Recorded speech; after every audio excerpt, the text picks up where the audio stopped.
Hi everyone, welcome back to my channel. My name is Courtney and today I'm going to be going over the books I read in June. So June was kind of a sucky reading month for me. This is not the norm. Normally June I read a high amount of books. Maybe I was a little bit burnt out from last month, I don't know, but this month for reading, not great. Also just like for life, not great. Like June is Pride, it's supposed to be a good month for me, but I mean I didn't do much more besides work, but I don't know. Just not in a great headspace. Despite that, and despite not reading a lot, I did read some good stuff at least, and I'm in the middle of a lot of stuff, so, you know, there's that. But let's go over the books I read. So the first book I read was Mortal Follies by Alexis Hall. I'm kind of in between doing a book review about this or a book review of all of Alexis Hall's work eventually. I gave this like a 3.75 stars. It's in the same vein as Don't Want You Like a Best Friend, being that it's a historical sapphic romance, and I would say I like this one slightly better than that one in some parts, so like 3.75, not quite a 4-star. The first half of this book is really strong, the second half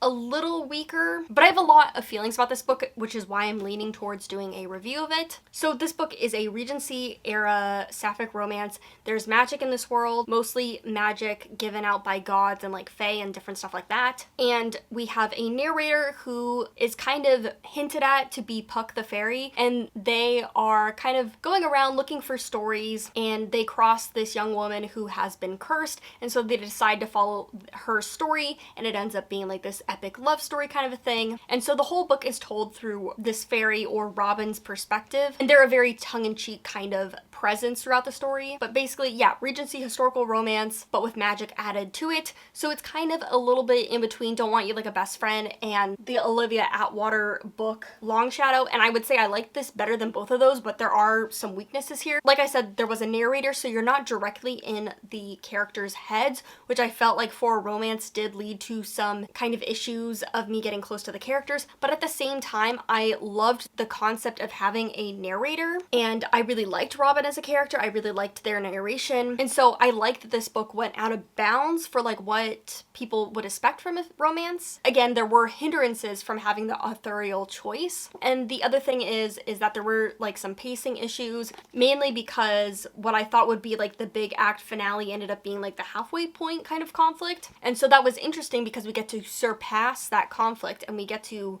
kind of go against what the traditional arc for a romance novel is. But again, because you're doing that, there were some pacing issues and different stuff like that. I love Alexis Hall's writing. They write traditional romance queer, obviously, but it's romance, but it also always seems to like try and go against the rules of romance or kind of bend around traditional plot lines. They also are really great about having in-depth characters and having their characters really struggle with themselves and with like their romance. Like it's never easy for them. Things that would be kind of surpassed in a traditional romance book, I feel like Alexis Hall always tries to like have her characters in conflict with those things. So I really liked this, but again, there were some like issues, but I'm excited to read Alexis Hall's other work. But if you want a standalone review for this, let me know, because otherwise I'm in between, again, doing the standalone review or just reading Alexis Hall's whole back catalog and talking about this there. The next novel I read was S.T. Gibbons'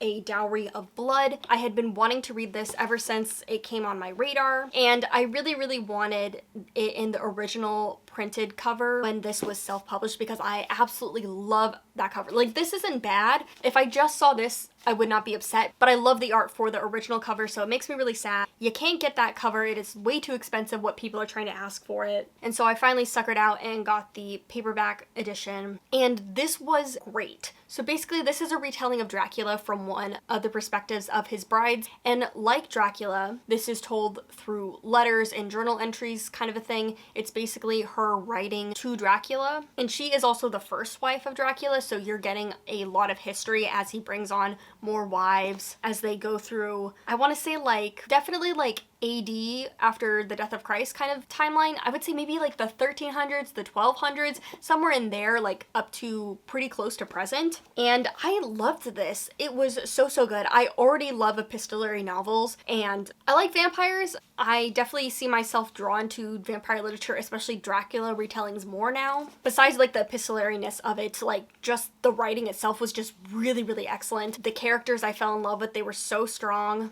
I really loved the narrative focus of this. It was just so good. This is one of my favorite books of the year so far, which is crazy to say. Like, I already know this is a 5 out of 5 stars. There's very few books that are going to top this year. So that's everything that I finished this month. But let's kind of look at what I'm reading still, because I'm going to be reading a lot of this for a while, I think. So one of the first books that I started reading this month was Dracula by Bram Stoker. I was already gearing up to read Dowry of Blood and kind of in between if I wanted to read this first or not. I was waiting for an audiobook to come in from the library and I didn't have one available, so I'm like, okay, turn to a classic. They're always free on YouTube, so it's easy to pick up.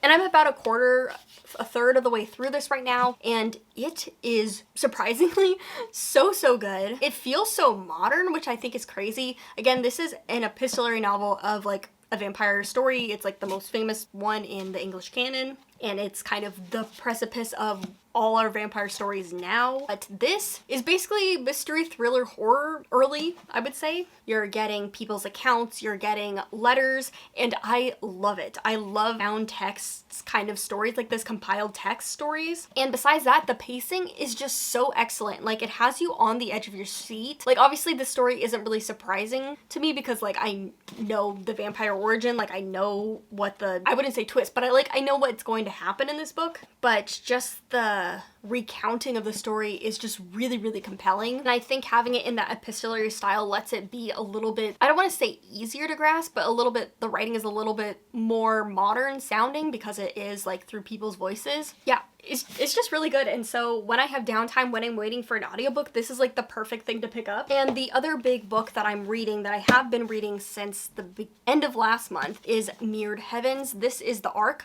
I was trying to finish the ARC before the book came out, and I didn't. And so I've been having a hard time trying to get myself to read it. Not that it's bad, it's a big chunky book that I'm reading physically. I have like 250 pages left. I just need to sit down and do it. But because I keep falling asleep on the weekdays when I have to read this at night, I pretty much can only read this on the weekends. But today's Saturday, so I just need to sit down and read this. I don't think I'll finish it before the month ends, so you'll see it next month. But two things that I do hope to finish before the month ends is Kami-sama Kiss. Basically, I set out to read this series, and to complete it, I've been setting a challenge for myself to read 2 of these a month, and I haven't read my 2 this month, so this is definitely like the first thing that I gotta do. But it's paranormal, it's shoujo. It's basically a story about a girl that comes upon a shrine and wrestled into taking care of said shrine and the yokai and shiragami that live there. And I only have 6 volumes left, so I just need to sit down and read it. But I do expect to finish those in the month of June, so I will have read 4 books. But besides that,